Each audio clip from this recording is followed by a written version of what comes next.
রাসূলুল্লাহ সাল্লাল্লাহু আলাইহি সাল্লামের প্রতি কিভাবে ওহী শুরু হয়েছিল এ ব্যাপারে আল্লাহ তাআলা ইরশাদ করেন, আমি আপনার নিকট ওহী প্রেরণ করেছি যেমন নূহ আলাইহিস সালাম ও তার পরবর্তী নবীগণের নিকট প্রেরণ করেছিলাম।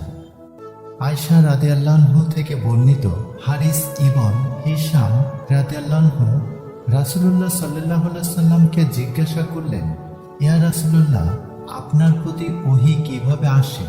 রাসূলুল্লাহ সাল্লাল্লাহু আলাইহি সাল্লাম বললেন, কোনো কোনো সময় তা ঘণ্টা ধ্বনির ন্যায় আমার নিকট আসে, আর এটি আমার উপর সবচাইতে কষ্টদায়ক হয় এবং তা সমাপ্ত হতেই ফেরেশতা যা বলেন আমি তা মুখস্থ করে নিই। আবার কখনো ফেরেশতা মানুষের আকৃতিতে আমার সঙ্গে কথা বলেন, তিনি যা বলেন আমি তা মুখস্থ করে ফেলি। আয়েশা রাদিয়াল্লাহু আনহা আরো বলেন, আমি প্রচণ্ড শীতের দিনে ওহী নাজিলরত অবস্থায় তাকে দেখেছি। ওহী শেষ হলেই তার কপাল থেকে ঘাম ঝরে পড়ত।